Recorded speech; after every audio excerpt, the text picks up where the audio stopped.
It's been a little over a year, and hopefully today is the day we hear this engine run for the first time. Hopefully.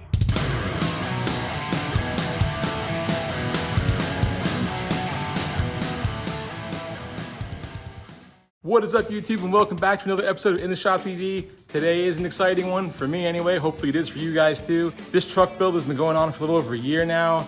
It's getting to that point where I really want to see something happen to make all this feel like it was worth it. Man, sometimes you just need a little bit of incentive along the way to keep you moving. So hopefully this doesn't get too long. There's a lot of stuff that needs to happen first before we can push that button. For starters, we've got to put coolant in this thing. We've got to put transmission fluid in this thing. Lots of sensors have to be installed. Part of the harness that we received, we have to kind of splice into it. I know we're gonna ruin the warranty on that circuit. Sucks, but what are you gonna do? We've got to figure out a cold air intake. We have to figure out a PCV system. We need a rear tail shaft seal on our transmissions. We're not hooking up our power steering yet, so we have to figure out a belt that's gonna fit this thing without the power steering pulley attached. We need a coolant overflow reservoir. Then of course there's the harness itself, getting that all wired up, an external ignition source, lots of stuff to do. So I'm gonna stop bullshitting with you guys and jump right into this because we've got a lot of ground to cover today. So I just got a belt on here, and this is actually a 76-inch belt because we don't have our power steering on yet. I figured no reason to go ahead and purchase that just quite yet, and then, start pumping fluid through here for no reason. We're not steering the vehicle for quite some time. So yes, I did spend a little bit of extra money by buying a belt and having to buy another one again when we put our power steering on, but that's all right. I needed to run this and I needed a shorter belt. So that's what fits, guys. This is the stock configuration. Our idler is right there. If you guys want to run an LS engine with no power steering, you want a 76-inch belt. That is the part number, 76 OKS, and that's for, Duralast or Gates or any of the popular brands. It's the same part number. All right, so the next thing I want to do is get our tail housing seal in here at the rear of the transmission. So just got it kind of placed in there, but what you want to do is, some people hammer it around the rim of it. I'm going to use my ball joint separator kit here. And this collar fits perfectly right around that seal. So I'm just going to give it a couple whacks with the hammer and seat it.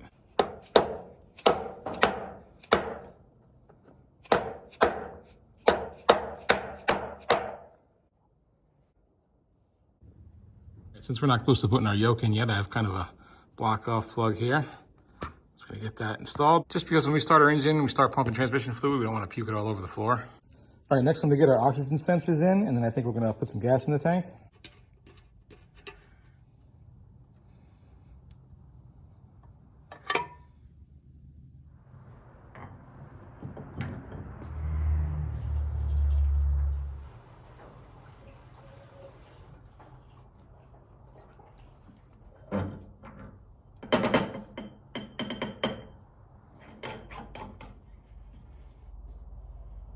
What I've got is our temporary start switch wired to the positive terminal of the battery and the positive wire of our fuel pump harness, and I've got the little trigger over there. What I've done is I've put some shop towels around the injectors. I want to prime this fuel system and make sure we get fuel pressure out of gauge and to our injectors so that we're ready to fire this thing off. But could you imagine if we do have a leak and this thing sprays gas all over our nice new harness and all our wires and all this hard work that we did and our paint and everything? So I'll just put down some towels, just play it safe than sorry.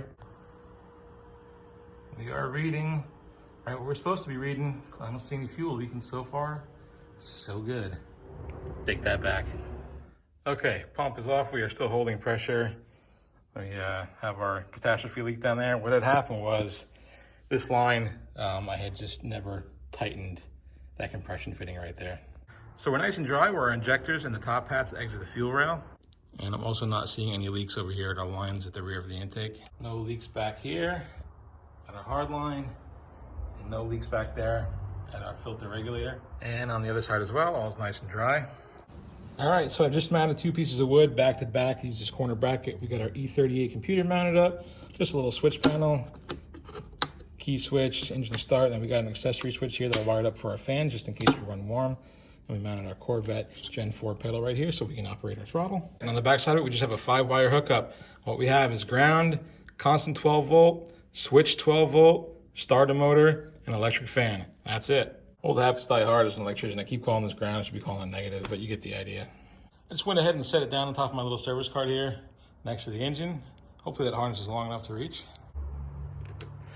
Getting finished putting our K&N air filter on, mass airflow sensor, my cold air intake. All right, so we just plumbed up a quick coolant overflow. I just zip tied it. They do make a bracket for it though that I can attach or drill into this, bolt it to it, and you won't see any zip ties hanging there. But for right now, so we can get this thing fired up, that'll do. I don't know why, I find it kind of humorous, but that fits a 95 Suzuki Sidekick. Last thing I needed to do here was, I think, hook up my PCV system. So I just ran 2 lines off the PCV ports of my valve cover. Up over here, I have a catch can inbound, so I'm just gonna kind of zip tie a rag over this for the time being so we can run it. And guys, I think it's time to break out the harness and get this thing hooked up. All right guys, don't mind my messy workbench, but check this thing out. This is a really cool harness from BP Automotive. It is for 2007 2014 Gen 4 E38 computers, 6L80 transmission, standalone harness. Very happy with what I see so far. I went ahead and read through their instructions ahead of time off camera just to see what goes on here. I like that they test everything before it gets to you. That's kind of cool. These instructions, guys, I'm telling you, really comprehensive. I mean, they even tell you what tools to use and what size wrenches you need. It's great. It's dummy proof. So good stuff in here. Definitely want to read through this fully because you don't want to miss anything. Definitely one of the better instruction manuals I've ever seen. They just make this stupid easy for you. So let's see if I can start unwinding this thing with one hand and going through everything. So basically you have your E38 connections right here that goes to your computer. And then you have some breakout bundles is the first thing you'll come to. And looks like there's 3 or 4 of them. This one is for the internal compartments of your cab or vehicle for your speedometer and tach and all that good stuff. And of course your OBD2 port. You've got here, this is your fan harness. So they sell another kit if you want to do like 2-speed fans. They give you the bundle for that.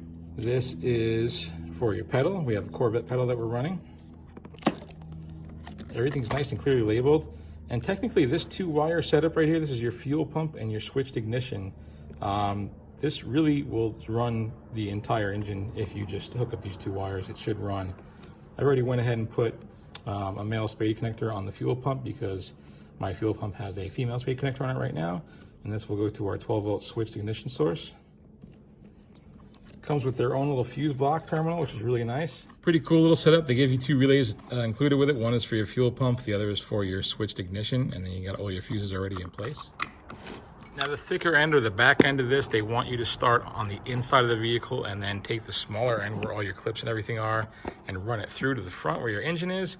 We're not gonna be doing that because we have a massive hole in our cab over there. And I'm gonna fabricate kind of a pass-through for my harness anyway, so that doesn't affect us. I opted for the nicer braided loom because I'm not a real big fan of the plastic corrugated stuff. They went ahead and labeled really like every single connector on here, which, I mean, unless you're vision impaired, I think that anyone could probably hook this up.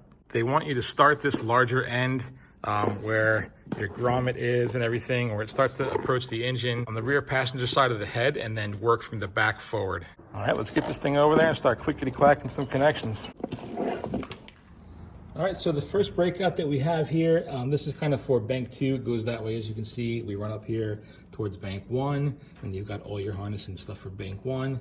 You've got your bank 1 oxygen sensor goes down to that side. Your 6L80 connector goes down here. And your bank 2 oxygen sensor is down here. So we're just gonna leave those hanging for right now. And I think the first thing that we're gonna do is go over here to our ground connection, arguably, in my opinion, one of the most important spots. Now, I don't know if you guys can see, but I kind of ground or sanded away a little bit of the finish and paint that's on this head so I can get to a nice, bright, shiny metal. So I ran it up under the fuel rail, and we've got our longer end of the harness kind of hanging out over here. We're gonna start with our injector connections.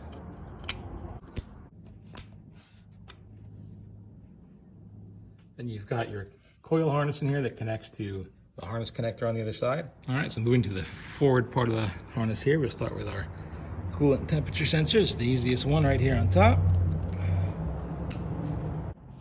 And we'll take our alternator and snake it around here. It's nice having a lift for these things because down here is the cam position sensor / VVT. And this little bundle of joy here has to go all the way in there to that NOx sensor. Thank God for lifts, thank God for lifts, thank God for lifts, and it helps old people like me. All right, so on bank 2, I'm doing kind of the same thing in reverse. Just got this forward harness and Gonna snake it down there for the time being. Start doing my injectors.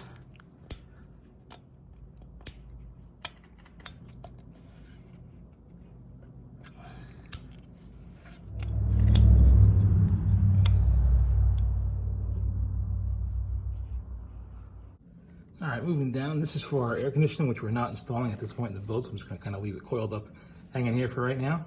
All right, so with bank 2 coming down underneath here is a little bit more time consuming, not much more. We just had to get our knock sensor right here, starter connection, if you can see that, right there. And then behind the starter, let me get you down here. There is, well, you can't even see it. That's where the other knock sensor is on that bank. So really the easiest way to do that is just to drop the starter. Don't even waste your time trying to get in there. 2-bolt starter comes right down and you plug that in and you're good to go. Next we plugged in our oxygen sensors on both sides. All right, so the TCM connector, any of you guys doing a Gen 4, this is probably the most tricky one to get in. Once you just learn a simple process to it, it makes it like way easy. But if you try and force this and start manhandling, you'll break it and you're gonna be in a world of trouble. So I don't have enough room in here to show you how I did it without using just the one hand. So what I do is this lever here, I start out with it all the way up top, right? And then you push in and just kind of turn and you'll feel it start to suck in, and then it'll kind of click down into 2 spots. There's like 2 different detents. And then once it goes all the way down, it kind of lands in that position right there. You'll know you're fully locked in because of this lock right here. You can't push that down. Mine's locked in right now, but you can't depress it in if this is not fully seated. So that's a good indicator that you are fully seated, is when you can actually push this lock in. Just be careful. Don't manhandle these things if you're doing a Gen 4 with a 6L80. Take your time. You'll feel it. Let it guide you itself and feel those 2 detents and you'll be home free. All right, so it's never without one hang up at least. That sensor right there for the oil pressure, it was relocated down there on top of the filter. And this is the sensor that I had in there, and I believe it's not correct. When you put in 07 Silverado, which is what this engine is out of, I think it defaults to the 07 early series. They changed 07 to Gen 4 in the middle of it, and they went to that type of sensor. So the Gen 4 harness is set up to go with the Gen 4 type oil pressure sensor. So I just went and got a new sensor. It is a bear to get out of that spot, let me tell you. Wrench wouldn't fit, regular deep well socket wouldn't fit because it's too close to the block. So I went out and got a cheapo Harbor Freight oxygen sensor socket kit just for that 1 1/116 socket. All right, so that's the entire front end of the harness hooked up, not too bad. Now we're gonna focus on the end that will be inside the cab or vehicle. We're gonna get this hooked up to a little board that we made over here. You have to be real careful with these multi-pin lever lock connectors. If you force them down, you can bend some pins and really mess yourself up. So these 2 bundles, this actually 3 bundles. There's your fuse block here. There's your fan relay harness. And then there is, what else is that? I forget what that was. Oh, the OB2 and the interior harness. We're gonna be working with these 2 right here. This is just for the pedal. And then these 2 wires is what we need to make the engine run. That's our fuel pump, the gray one, and that is our switched ignition.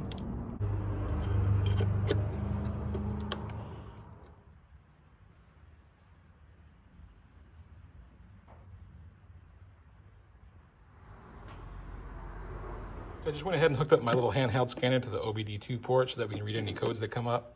This thing is fluctuating voltage, as you can see, because I have a battery charger or a battery maintainer hooked up to our Optima battery. So just to reiterate one more time what we have going on here, we have the E38 computer that's been flashed. Our harness is hooked up to it. This is our fuse block, or there's some relays and fuses in here as well that go to our fuel pump and our ignition. This bundle here has our OBD2 port attached, and then there's some interior wires that are not hooked up, such as tach and speedometer and all that good stuff. Underneath is a fan relay harness. We're not hooking that up yet. We have a fan hooked up hardwire right here to that switch. My handheld scanner to the port so that we can diagnose any codes that come up. We have our accelerator pedal with our harness hooked to that. Out of one of these harnesses, we have our gray wire, which is our fuel pump wire, which goes to my fuel pump harness.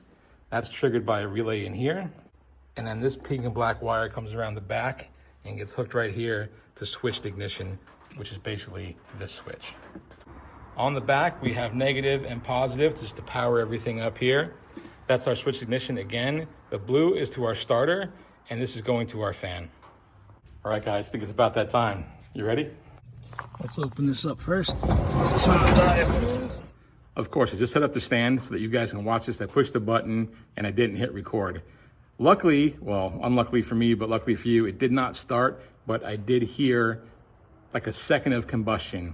I tried it again, same thing happened. Tried it again, same thing happened. It would be like boom, and then shut right off. So that tells me, really one thing. It sounds like we've got fuel, and it sounds like we've got spark, but it doesn't sound like we're getting air. So I read with these drive-by-wire throttle bodies that you kind of have to wake them up. So let's turn our power back on. We should hear the fuel pump relay fire up. 2 seconds, that's a good sign. I'm gonna pump this twice, and we should hear that throttle body blade open up, and that kind of wake the throttle body up. There it goes. So I think now it's gonna work. So let me try this again. I'm not putting you on a stand and hit record. I'm gonna keep you guys in hand, and we'll hit that button again together. I think it's gonna start. All right, guys, here goes nothing. You ready? Oh yeah, baby.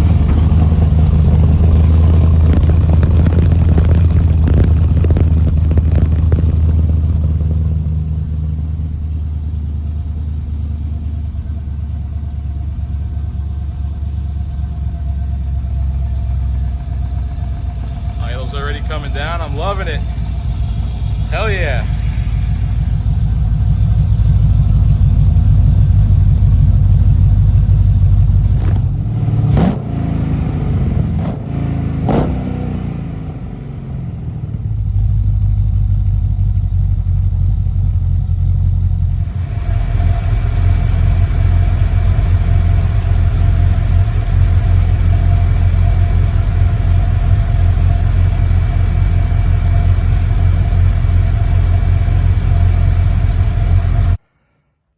Man, that is a really good feeling right there, guys. That's a really good feeling indeed. So to be totally honest with you, I was completely expecting a leak of some sort or something to fail. Nothing leaked. Full disclosure, I'm using the original injectors that came with this truck engine. I thought they were gonna be kind of gummed up and they would get stuck and not work. They work fine. I have temporary exhaust gases on there. I figured I'd have an exhaust leak. No exhaust leaks. No rod knocks, no lifter ticking, no nothing. Everything is running exactly how it should be. I was monitoring coolant temperature and we got it to about 187 degrees. It didn't seem to climb anything over that. So I guess that Be Cool aluminum radiator is doing its thing and keeping everything cool. I did put the fans on just in case. I threw them on just, kind of a few minutes into running. So if we did build up any hot temperatures, we wouldn't have any, possibility of overheating. So I'll show you my codes in a second. I looked at my scanner and it threw a bunch of codes and I kind of got a little bit upset. A lot of them were mass airflow error codes. And I was like, what is going on? Is there something wrong with the harness or whatever? Because I have everything hooked up. So I went to go look at the wires on the mass airflow sensor and I realized that I had never fully clipped the harness into the sensor. So I did that. Then I rescanned it and all those codes went away. So good stuff.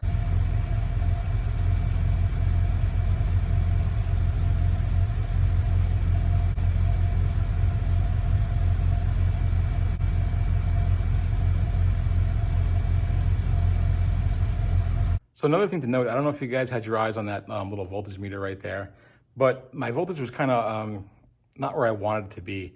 I was reading 13.6 with the engine running. And with these late model GMs, the E38, that's kind of a byproduct of the computer itself, where it will sense the load on the vehicle and adjust the output of the alternator accordingly. Now, theoretically, I could just do nothing because it's kind of a good deal that saves your battery. It's not putting out that constant 14.5 volts like what you're used to in older vehicles. But I'm also old school and I kind of want to see that 14.5 volts hitting my battery at all times. I know, it's old habits die hard, I guess. So I don't know how I feel about this system yet. I don't know if I want to just roll with it and see how the voltage demands of this specific vehicle work within the parameters of that voltage sensing system. I think it's called EMC or EC. I don't know what it's called. I'll take a screenshot and stick it right here. But the jury's out. I'm not sure if I want to change that. The only thing I can do is swap over to the older 4-pin alternator, which would involve, an adapter for my harness and then maybe having to reprogram that ECU, or I could just run an external voltage regulator and set the voltage that I want to see at all times, and I'd have that output. Or like I said, we can just roll with this the way it's designed and see how it works within our own system once we have everything all built and running. So I think maybe for right now, the wait and see approach might be the way to go, even though it goes against my old schoolness of wanting to see 14.5 volts. Anyway, guys, I feel like this huge weight has just been taken off my shoulder just hearing that thing fire up. It's a really good feeling, and I just needed to get past this milestone. I did scan the radiator hoses with the temperature gun, and they were running a little bit hotter than when I came back here and scanned the radiator fins with the temperature gun. I would say there was about a 20 to 40 degree difference overall. Cooler here, obviously. I did not see any type of activity in the coolant overflow bottle. I guess there was just never got hot enough for it to expand and fill up that bottle. It didn't suck anything out. I did fill this to complete capacity, and I filled the engine with coolant, as you guys saw, using the radiator hose. And I filled that all the way up to the top, so I know we're good with cooling. I'm also assuming that the thermostat did open up since we had temperature inside the radiator. I was a little concerned about not having a shroud on this radiator, but with these two SPAL fans and this Be Cool two-fin aluminum radiator, I think we're gonna be running plenty of cool. I had it running for about 10 minutes solid just to see what we would do on temperature, and nothing came close to even getting close to 190 or overheating or anything like that. So pretty good sign so far with that. Fuel pressure is supposed to be at 58, and we were right at about 56, 57, so I think that's pretty acceptable. Remember, this is the stock LY6, which is, I think, 364 horsepower from the factory. So with the cold air intake and the headers and the right tune, maybe you're gonna be around 400, 410, I don't know, somewhere in that area. Even if less with the sheet metal intake, it doesn't matter. But that fuel pump and that pressure is going to be more than adequate for the demands of this engine. Fuel pump worked great, no leaks over here at the tank. I have no odors or anything like that, which is kind of a nice sign when you're used to being a carburetor guy like myself. Everyone tends to kind of talk negative about these Corvette filter regulators, but my experience seems to be positive so far. Gotta give just a huge shout out to Justin at Tanks Inc. They sponsored the entire fuel system build in this truck, and I could not be happier with the products and the customer service. If you guys need fuel products for any of your builds, call Justin at Tanks Inc. He'll set you up. Great guy, great company to work with, and great products. Our Optima battery still looks great. It's holding charge after a few months of having it. Did I miss anything? I don't know. If I did, leave it in the comments and let me know. I think I covered all our bases. I'm just so happy to have this thing running and to put this behind me. We can start moving on to other things now. I was kind of nervous because if I, said I'm gonna start this thing and it doesn't start, it was all gonna be on video and would have been like a wah, wah, wah moment. So glad it all worked out. Anyways, I avoided embarrassment. I'm gonna go clean up and button up some of these wires and zip tie some stuff and get everything looking pretty. And as always, until next time, I'll see you in the shop.